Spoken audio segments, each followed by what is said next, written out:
मित्रो नमस्कार. जी जात नाही ती जात म्हणतात. ती जात कधीच मनातून जात नसते, ती मनात कायम असते. पूर्वीच्या काळी एक बरं होतं, जातींचे उल्लेख व्हायचे पण त्या जातीविषयीची भावना मात्र मनात असत नव्हती. म्हणजे ती जात आहे असं वाटत नव्हतं, त्या जातीविषयीच्या द्वेष भावना मनात नव्हत्या, पण जातींचा उल्लेख मात्र व्हायचा. अगदी संतांच्या बाबतीत आपण बघतो ना, त्यांच्या जातींचा उल्लेख झाला पण त्यांच्या जातीची जाणीव मात्र आपल्या मनामध्ये असत नव्हती, आदरभावच असायचा. पण महाराष्ट्रामध्ये अनेकांच्या मनात जी जात घर करून बसली आहे ना, ती घर करून बसलेली जात बाहेर जायलाच तयार नाही आहे, कसंही करून जात नाही. अगदी महाराष्ट्रातल्या विधानमंडळात बोलताना सुद्धा, अगदी सहजपणे बोलताना सुद्धा ही जात ठळकपणे लक्षात येते.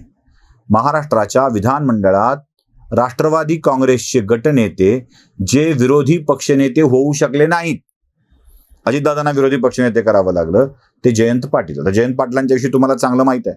जयंत पाटील नेहमी कुचकं बोलतात. जयंत पाटील नेहमी असं बोलतात की त्याचा खाव वर्मी लागेल, काळजात रुतून बसेल, अशा स्वरूपाचं वक्तव्य जयंत पाटलांचं नेहमीच राहिलेलं आहे. आपल्या प्रतिस्पर्ध्यांविषयी बोलताना, विरोधकांच्या विषयी बोलताना सुद्धा असं कुचकट बोलणं जयंत पाटलांच्याकडून नेहमी आपण ऐकत आलेलो आहोत. त्या जयंत पाटलांनी विधानसभेच्या उपसभापतींचं कौतुक करता करता एक विधान करून टाकलं. अर्थात ते मुद्दाम केलं होतं असं मला म्हणायचं नाहीये, पण त्या विधानाचा रोख तुम्ही बघितला तर तुमच्या सगळ्या गोष्टी लक्षात येतील. आधी काय बोलले जयंत पाटील तुम्ही ऐका. झिरवळ साहेबांनी आदिवासी असताना देखील त्यांनी बऱ्यापैकी काम केलं. हा काळ आणखीन वाढला असता. शेवटी या तुम्ही ज्या खुर्चीवर बसलेला आहात त्या खुर्चीवर सभापती अध्यक्षपदाची निवड ज्यावेळी असते त्यावेळी मुख्यमंत्र्यांच्या समोर नाही केलं म्हटलं, आदिवासी असूनही त्यांनी चांगलं काम केलं. बोला, आपण बोला. नाही त्यांनी झिरवळ साहेबांनी अतिशय चांगलं काम केलं आणि त्या बाबतीत ऐकलत. यात नरहरी झिरवळ यांच्या संदर्भात ते एक वाक्य बोलतात, आदिवासी असूनही चांगलं काम केलं, असतानाही चांगलं काम केलं. काय या मागची भावना? ही सहजता आहे, हे मुद्दाम नाही आहे. मी जयंत पाटील नेहमी कुचकं बोलतात तसं कुचकं बोलले असं म्हणत नाहीये. ही सहजता आहे असं गृहीत धरू. काय याच्या मागची भावना? म्हणजे आदिवासी असलेला व्यक्ती हा चांगलं काम करूच शकत नाही की काय? जेव्हा एखाद्या आदिवासी व्यक्तीला पद दिलं जातं तेव्हा त्याला चांगलं काम करता येत नाही, असंच जयंत पाटलांना सूचित करायचं होतं का? बघा म्हणजे काय भावना आहेत त्यांच्या मनामध्ये आणि उत्स्फूर्तपणे, सहजपणे मनातून काय येऊन जातं हे आपल्या लक्षात येतं. एखादा आदिवासी व्यक्ती एखाद्या उच्च पदावर आरूढ झाला तर त्याला उत्तम काम करता येतं, हा विश्वास मनात असला पाहिजे.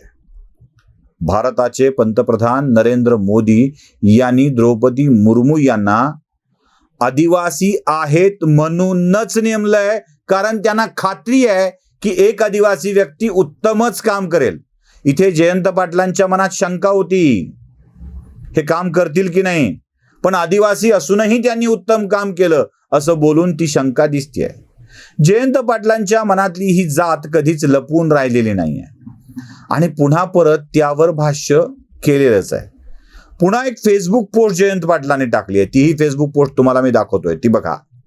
त्यात ते म्हणतात की माझ्यावर आक्षेप देवेंद्र फडणवीसांनी घेतला.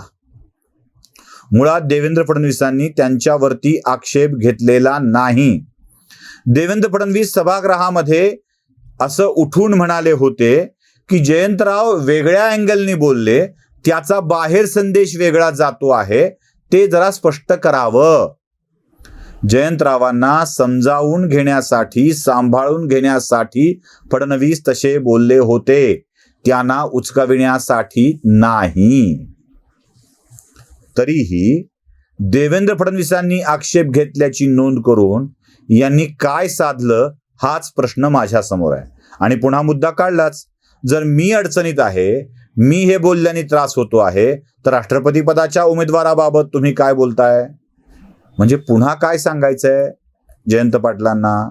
म्हणजे तुम्ही तेच केलंय असं म्हणायचंय का? तसं नाही आहे, ते वेगळं आहे. जयंत पाटील तुम्ही बोललात ते वेगळं आहे. याआधी देखील जयंत पाटलांचा असाच अनुभव आपल्याला आलेला आहे.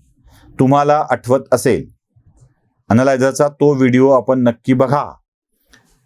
त्यात मी घाणीत हात घालतोय, सडलेली मीठकरी अशा अर्थाचा तो व्हिडिओ होता. सडलेली मीठकरी, माफ करा, मी घाणीत हात घालतोय अशा अर्थाचा तो व्हिडिओ होता. या शीर्षकाचा तो व्हिडिओ होता, ज्यात सांगलीतल्या सभेत मिटकरींनी उधळलेली मुक्ता फळं आपण सगळ्यांनी ऐकलेली आहे. आता याच सभेत त्यांना उचकावलं कोण? तर जयंत पाटलांनी. ते सांगा ना, ते मंत्र, हनुमान स्तोत्र, ते हे म्हणा ना, मग ते म्हणा ना, मग असं सांगून जयंत पाटलांनीच त्यांना ही अशी घाणेरडी भाषा बोलण्यासाठी उद्युक्त केलेलं होतं. जयंत पाटीलच होते ज्यांनी अमोल मिटकरीला ब्राह्मणांच्या वरती टीका करायला भाग पाडलं. जयंत पाटीलच होते ज्यांनी झिरवळ यांच्या जातीचा उल्लेख केला. आणि जयंत पाटीलच होते ज्यांनी आक्षेप घेतलेला नसतानाही आक्षेप घेतला असं लिहिलं. हे सगळं जयंत पाटील का करतात? जयंत पाटील पूर्णतः जातीयवादी भूमिकेतून वावरताना दिसतात. आपलं ठेवायचं झाकून आणि लोकांचं बघायचं वाकून, अशीच नियत जयंत पाटलांची सातत्यानं मला दिसते आहे.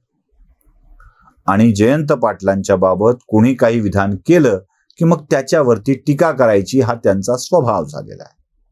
त्यामुळं जयंत पाटलांच्या जे मनात होतं तेच ओठात आलं, हे या निमित्ताने पुन्हा एकदा सिद्ध होत आहे. आदिवासी म्हणून उल्लेख करणं हा अट्रॉसिटी कायद्याचा भंग असतो. कदाचित हेही जयंत पाटलांना उत्तम पद्धतीनं ठाऊक असेल. व्हिडिओ आवडला असेल तर लाईक, शेअर आणि सबस्क्राईब करा. धन्यवाद.